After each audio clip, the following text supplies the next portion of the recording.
Hello, Kansas City. Welcome to another fantastic day out there. This is the Life After program that we are using here in Kansas City Public Schools to have some pretty cool conversations between teachers and students after they have graduated and gone out into the world. I happen to be the guy playing the teacher in this situation, if you hadn't noticed from my lack of hair and whatnot. And I'm joined today by a fantastic student I had going kind of way back, Miss Sasha Kine. So thank you, Sasha, for joining us on Life After today. I'm glad to have you. Okay, so first thing I remember the most about Sasha, if we're just going to throw it out there, is she jumped right into things. And we had lots of poetry shows.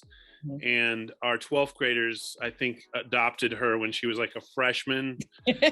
And we started a tradition where people wanted to do that. And so I remember that, and it was kind of neat and really meaningful to see that happen on its own.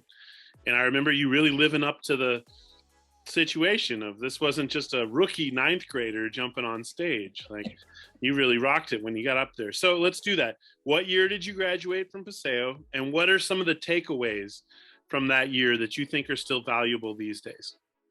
I graduated 2005. It's a ways back, yeah. I know, that was a ways back. Graduated in 2005. And that was a phenomenal year. And I know a lot of Paseo alumni, we like to proclaim that, our year was the year of the last Don, but I honestly feel like that was a very, very, very, very awesome year. We had a wide range of multifaceted of talent that was there, and it still resonates to me how much talent we had and I was surrounded with at such a young age that I didn't even know how far ahead of our time we were in the aspects of arts. So definitely something I look at and I reflect, and to try to describe that to somebody who, didn't go to Paseo is kind of strange, but if you were there, it's one of those things where you would have to be there to know. Yeah, very much so. And I was lucky to get to do that a bunch of different times. And yeah, kind of fell in love with each class and then had to say goodbye and start that feeling all over. So another reason this show is really special is, seniors were wonderful people to teach. And they were so neat to know, like, in the very next moments, you guys are going to go do something major and wonder what it was. Plus, I had some pretty strong guesses that a lot of the talents we were seeing were really well formed, like deep inside of the people doing it, and weren't going to go away like when they left. So tell me about that. Do you still do some of the things today that you used to do then, or are any of those kind of showing up in your daily life? Absolutely. It's really crazy because I tell people who don't believe that I learned a lot about myself more so in high school than I did in college. A lot of the things that I necessarily didn't know about myself, it kind of was planted in high school. And some of the other talents that I kind of ventured off with, a lot of those happened after high school. One being kind of singing a little bit. And with that now, in high school, I was very, very heavy into poetry, now more so writing music. And so that was something that I more recently have ventured off into. And so with writing, not just in the spam of poetry, it helped with college. A lot of with block writing and, helping other individuals, I've done a lot of public speaking in different forums for different organizations that I'm associated with. And so at an early age, just kind of tapping into the creativity aspects of writing, to me, it's a heavy prerequisite to have for anything, interviews, dissertations, which I haven't got to yet.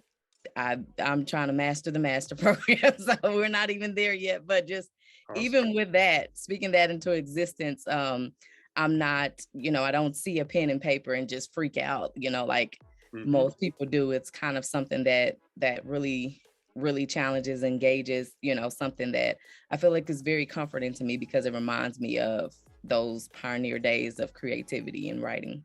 Fantastic. I think we'd call that a foundation, Yeah. like that's so fun to have been part of building that or growing that or finding that and then going off and hearing that you're using that. So it's so valuable. Okay, so let's go to this second kind of thought here. And you've already led us there really well, is the moment that happens when you're done with high school. Do you remember that moment? And Yeah. and then what do you remember about that moment? And then what did you do? What was your move? Oh, goodness gracious. So in high school, I just thought that once I walked across the stage, I had the keys to life. I knew what it took to live as an adult, and I just, no one could tell me anything.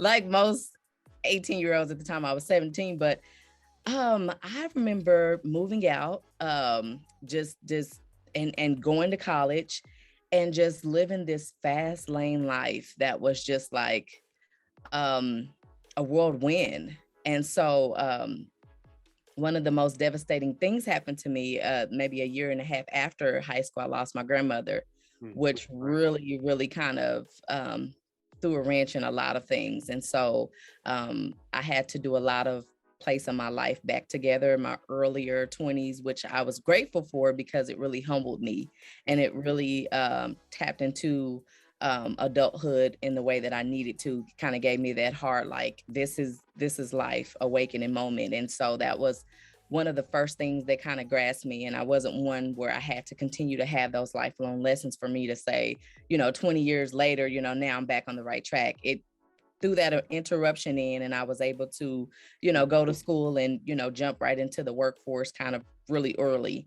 And so that was pretty much the sum of it. I got married young, which I feel was very young.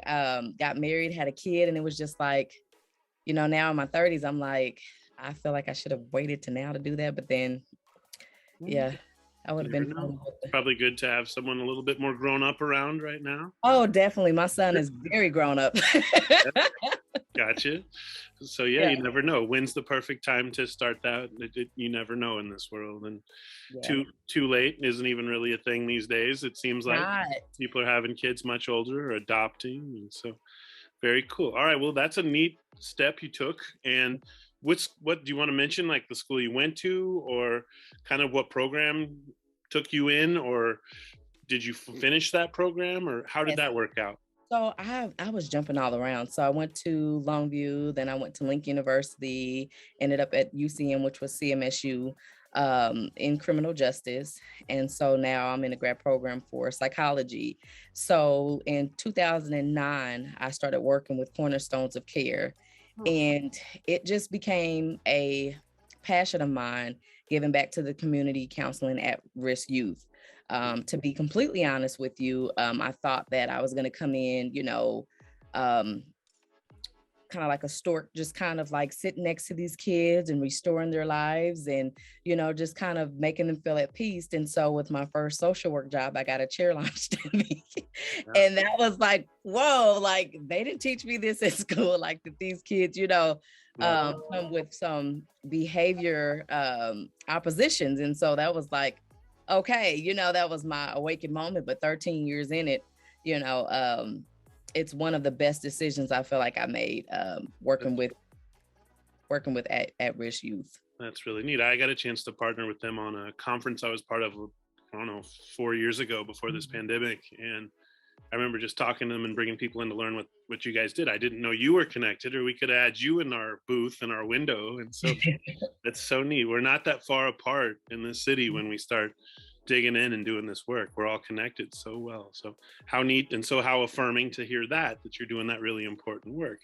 Okay, so kind of bring us up to where you are these days. And kind of, you said you're working on some aspirations of staying in school, finishing a program, I guess in hopes to do what? And then sounds like you even mentioned the word dissertation.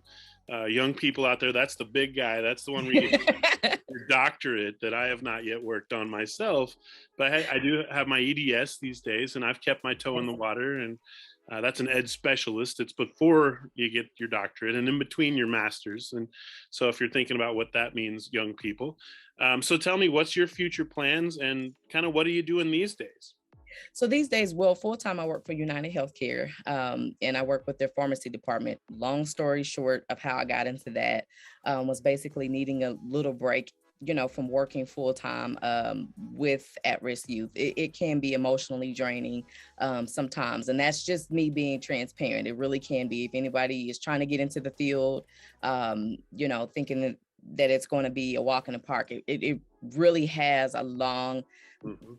longevity of like days where you're going to be frustrated, where you're going to feel overworked and underpaid. However, I didn't want to completely get out the field. So I worked that on the weekends part-time with Crenton Children's Center through St. Luke's. So I've been there for 10 years and I've been in the field for 13, but full-time I work with the pharmacy department and I lead a group of technicians who Wow. fill medications all over. So yeah, for mail order. So I do that along with parenting and school. So yeah, Very cool. Very cool. It sounds very like busy.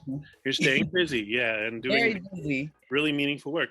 Another thing I mentioned that I might bring up if you wanted to find an avenue to talk about is I know you've done some personal journeys of your own. And as far as improving your own health, and something that I had spoken to other people wondering like who else I should interview. And I kept getting this shout out like, you should talk to Sasha. She's got something really positive going. There's been a lot of changes. So what is that I'm referring to? If you could kind of explain what's going on and what, I guess what started you to do that, and maybe even some advice you would suggest to others, even me, because Oh no, you look amazing, by the way. I can oh tell. no, well you can see my shoulders up, and I know there's some parts of me that need some work, and I appreciate you saying that, but I'm definitely inspired by hearing the voices of people I knew in the past a lot. So please tell us this story a little bit. So just being completely transparent because before we kind of engaged, I am an open book. Yeah. So I definitely have a lot of transparencies in my life because my life is what I own, and the things that I've went through definitely can help someone else. So with me, I got married young and I had my son right after marriage, or right same year basically. And I went through a major depression. It started with postpartum, and then it just kind of gauged into, grief, losing my grandmother. And not too long ago, about 5 years ago, I had lost my dad. And so with that whole spill of years of kind of just dealing with depression within myself, um, I was severely unhealthy, and one of the ways that I had used to kind of cope with the things that I was silently going through was the sense of overeating, the lack of motivation to exercise. Even within my appearance, I just kind of, would get up and just go. And it didn't matter, of course, with the shower, but it didn't matter, what I looked like. I felt like crap on the inside. I looked like crap on the outside, and just kind of, navigating through life on autopilot. It wasn't until 2019 where my ex and I had, filed for divorce, and some of the adversities that I was going through pre the pandemic. I didn't even know a pandemic was getting ready to come, but I was going through my own pandemic, the pre-pandemic of initially starting with this divorce. Here I have my son, and I'm in this marriage, and now I'm going through divorce, and it felt like my life was going through a spiral, and nothing I felt like I could control or stop or just have some sense of control of. And so one day I sat there and I had a board, which I write everything down, hence I have a pen in my hand, subjectively, but I write everything down, and I said to myself, what are the things that I can control?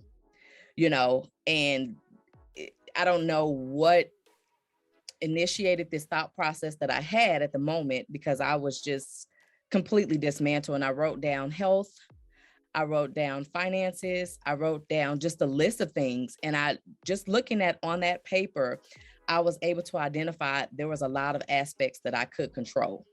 My divorce wasn't one of them, but outweighing all the things that I had control over versus what I did have control over really pushed that envelope for me to take control of my health. And that was the first thing that I just really focused in on. And so once my mindset changed, I was even at a point at one point in time, years before, contemplating getting a weight loss surgery. Like I was that far beyond.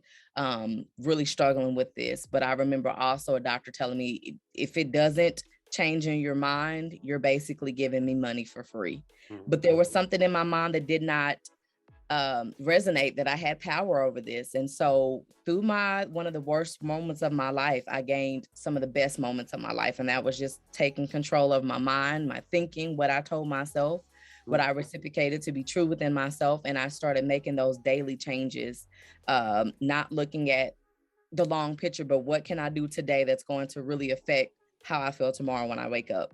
And so it became a pattern, and I lost within 6 to 8 months, nearly 100 pounds, completely natural. Wow. No meds, no surgery, no anything. And it just changed my mind, the way I thought, the way I ate. Like I hit a reverse on my my youth cycle. So I feel way younger in my 30s than I did in my 20s. Wow. So yeah. Wow. Well, I'm so glad I asked that, and I'm so glad people get a chance to hear that story and think through it themselves. All of us, have that kind of personal reflection to think about what we're really doing and what we can control. So, man, that's an awesome story, and thank you so much. Super inspiring. So we're at the final part of this, and I think what you just said can translate as definitely advice. And that's the kind, we don't want anybody to think they've got it all figured out for somebody else. We're not watching one of these kind of shows where, you can just do what somebody else said. You really do have to contemplate yourself and find your way about life. But I know when we hear this advice from people at the end of this, I think young people are willing to accept some of it, because again, now we know your story, we know your life, we're willing to understand, and hear your smile coming through on the screen, and then want similar maybe for ourselves. So what would you say to a young person that's been watching, or a not so young person, that you think has served you well or would serve them well? It's okay to not know today. And I literally just told someone this the other day. There's some days I wake up and I don't know, I don't have the plan for my day. I don't have the plan for my day, and I may not know the plan for tomorrow. And it's okay to not know. It's okay to be this complacent. It's okay to just not be okay. And that's something that a lot of people feel pressured to have everything figured out. It's okay to just feel, sometimes we feel like, especially from social media, because we didn't really have, when I was in high school, I really sound old right now. We didn't have Instagram. Very different, isn't it? Very different. We didn't have Facebook until college. So it's like, for high school, it was like Facebook, we weren't tangible. So we weren't really reachable, and, you had to call us after 7 for 3 minutes or 9, just to even reach us. So now with the world being so tangible, you don't have to share everything. Your process does not have to be shared. And you brought up a phenomenal point that my story is not going to be your story, and your story is not going to be mine. And what reaches to some people may not reach to you, and how, you're blessed in life may not be how someone else may be blessed in life. And that's not for either one of us to understand. It wasn't a conference call. It was a direct calling for you. And you don't have to explain that to anyone. You own the rights to your life, and you have the power to live that out however you see fit. And so, if you're young, a lot of the pressure kind of came, which I went to therapy. That's another big thing. I went to therapy. As I counsel people, I think I wore my therapist out, but, it's okay. Therapy is okay. And one of the things she told me, it's okay not to know. And it's okay not to know. You don't have to live up to anyone's expectations. And one of the things came out in therapy, I used to live up to my mom's expectations of everything she wanted me to do. And guess what? It's okay not to live up to, because it's her life and it's my life. Right. And it's just okay to be okay with how you're living your life. As long as when you close your eyes and you shut the door, you feel like you made the best decision for yourself. That's how you'll know. And so, very good. Live your life. Very good. In real life, not just for the gram, but in real life. When you close your eyes, when you shut down your phone and your computer, and you still feel happy, that's something definitely worth continuing for. So good. Well, you heard it here, Kansas City. It's been a fantastic chance to check in with Sasha Kine. We're all thinking we want to hear some of her music, so we're going to have to figure that out down the road, and look forward to doing some things like that. If you like these shows and you would like to be part of this is called Life After. It started here in Kansas City Public Schools, and it airs daily on 38 The Spot. So I've heard from a lot of people around town. They've seen me or somebody else that I was interviewing. So please take that extra step and reach out to me at kcpublicschools.org and join us on this platform and come tell your story. Sasha, it's been fantastic to catch up with you. You as well. I'm very excited for your journey and where you've been and where you're going.